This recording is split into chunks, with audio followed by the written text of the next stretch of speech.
आज social media पर एक ऐसा धमाका हुआ है जिसने पूरी राजनीति में हड़कंप मचा दिया है। प्रधानमंत्री नरेंद्र मोदी की बायोग्राफी लिखने वाली लेखक मधु कीश्वर ने एक लंबी चौड़ी पोस्ट लिखकर पीएम श्री नरेंद्र मोदी पर ऐसे आरोप लगाए हैं कि सुनने वालों के होश उड़ गए। जय श्री राम मित्रों, मैं रेवा द्विवेदी अपने चैनल पर आप सबका स्वागत करती हूं। सबसे पहले तो आप सभी को राम नवमी की ढेर सारी शुभकामनाएं। माता रानी की कृपा आप पर बनी रहे। देखिए, मधु जी ने ये पोस्ट अंग्रेजी में की थी, लेकिन आपकी ये बहन जी, हाँ ये बहन जी पूरा अनुवाद आज आपके लिए हिंदी में लेकर आई हैं, ताकि आप समझ सके कि पर्दे के पीछे क्या पक रहा है। तो मित्रों, मधु कीश्वर का कहना है कि यही कारण है कि मई 2014 में सत्ता संभालने के समय से ही मैंने मोदी से एक सुरक्षित दूरी बनाए रखी। मैं तो उन्हें अपनी किताब की एक प्रति भेंट तक करने नहीं गई। बस उनके पसंदीदा नौकरशाह भरतलाल के जरिए एक बिना हस्ताक्षर वाली कॉपी भिजवा दी। उन महिलाओं के नाम जिन्हें मोदी ने अपनी नजदीकियों के कारण सांसद और मंत्री बनाया, शुरुआत से ही संघ आरएसएस के सत्ता गलियारों में काफी जोर शोर से फुसफुसाए जा रहे थे। इसीलिए मैंने बहुत पहले ही सावधानी बरतनी शुरू कर दी थी। हरदीप पुरी जैसे लोगों के नाम, जिन्होंने मोदी के गुजरात के मुख्यमंत्री रहते हुए उन्हें विशेष सेवाएं प्रदान की थी, उनके नाम भी धीरे धीरे साझा किए जा रहे थे। जैसे ही हरदीप और जयशंकर को कैबिनेट में शामिल किया गया, 2014 में जब मैं लेक्चर देने अमेरिका गई थी, वहां भी उनकी अय्याशी की कहानियां चर्चा में थी। 12वीं पास स्मृति ईरानी की शिक्षा मंत्री के रूप में नियुक्ति ने उन अन्य घोटालों को और पुख्ता कर दिया जो तब तक जनता की नजरों से छिपे हुए थे। मानसी सोनी से जुड़ा घोटाला तो पहले ही सुप्रीम कोर्ट तक पहुंच चुका था। मोदी के किसी करीबी व्यक्ति ने ही मुझे उन कागजातों का पूरा सेट दिया था जो सुप्रीम कोर्ट में उस जेल में बंद आईएएस अधिकारी द्वारा जमा किए गए थे, जो खुद सोनी के साथ रंगरलियां मना रहा था। इसके अलावा गुजरात के लोगों ने, जिनमें मोदी के कुछ करीबी भी शामिल थे, मुझे उनके उन घिनौने प्रेम प्रसंगों की कहानियां सुनाई, जो तब के थे जब वे गुजरात के मुख्यमंत्री थे, और उससे भी पहले के जब वो प्रचारक और भाजपा अधिकारी थे। उन कहानियों को सुनकर मुझे उनकी उपस्थिति से इतनी नफरत हो गई कि मैंने उन कार्यक्रमों, यहां तक कि शादी समारोह में जाना भी बंद कर दिया जहां मोदी के आने की संभावना होती थी। मैं उन भयावह विवरणों से इतनी सदमे में थी कि 2014 में मैं गहरे अवसाद, डिप्रेशन में चली गई, जिसने मेरे स्वास्थ्य को, मेरी हेल्थ को बुरी तरीके से प्रभावित किया। इन झटकों से उबरने की उम्मीद में मैं 2015 में 21 दिनों के लिए कोयम्बटूर के एक आयुर्वेदिक उपचार केंद्र में भी रही। मुझे याद है जब मैंने एक बहुत वरिष्ठ आरएसएस बुद्धिजीवी के साथ अपनी इस पीड़ा को साझा किया, तो उन्होंने इसे यह कहकर टाल दिया कि तुम इतनी हैरान क्यों हो। उनका निजी जीवन हम में से किसी को क्यों परेशान करना चाहिए।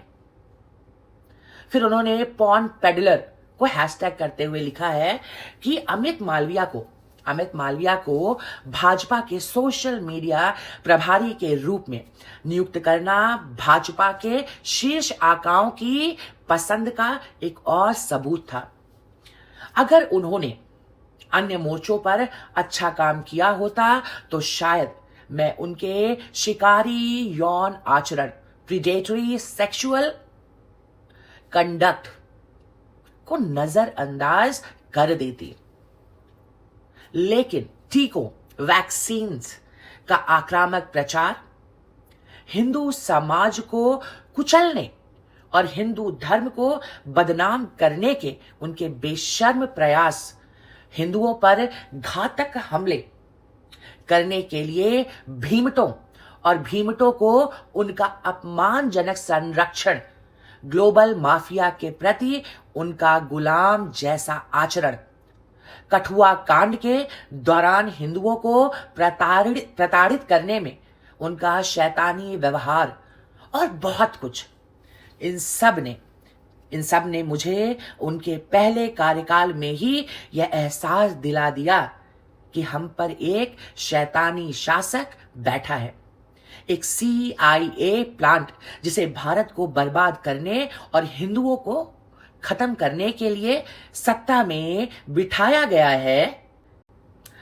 मोदी के व्यक्तित्व विकारों, पर्सनालिटी डिसऑर्डर्स ने मुझे विश्वास दिला दिया है कि हमें अपने नेताओं के यौन भ्रष्टाचार पर कहीं अधिक ध्यान देना चाहिए।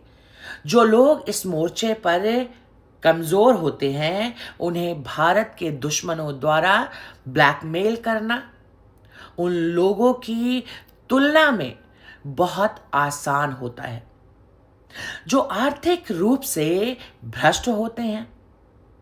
जल्द ही मैं इसके सबूत दूंगी कि उन्हें पहले दिन से ही कैसे ब्लैकमेल किया जा रहा है। इसीलिए वे फूहड़ 56 इंचिया वाले दावे किए जाते हैं। अब देखिए, देश के प्रधानमंत्री के खिलाफ इतनी बड़ी बड़ी बातें की गई हैं, तो बहन जी का सवाल पूछना तो बनता है, मधु जी, आपकी इन बातों ने सनसनी तो फैला दी, लेकिन ठीक इसी वजह से आज पूरी दुनिया आपकी विश्वसनीयता पर सवाल भी उठा रही है। कुछ सवाल हैं जो आपसे पूछना बहुत जरूरी है। जैसे कि पहला सवाल है कि मधु जी, ये आपके ही ट्वीट हैं जो 2015 से 2019 के बीच किए गए थे। इनमें आप नरेंद्र मोदी को एक कुशल प्रशासक बता रही थी, गुजरात मॉडल की तारीफ कर रही थी और उन्हें भारत का सबसे प्रतिभाशाली सपूत कह रही थी। जब आप 2014 में ही शौक में आ गई थी, तो 2019 तक मोदी जी की सार्वजनिक तारीफ क्यों करती रहीं?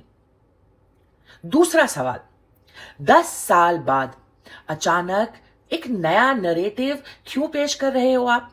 जो इंसान कल तक देशभक्त था, वो आज अचानक से ब्लैकमेलर हो गया, ब्लैकमेल करने वाला हो गया, कोई तो ब्लैकमेल होने वाला हो गया, इमोरल कैसे हो गया?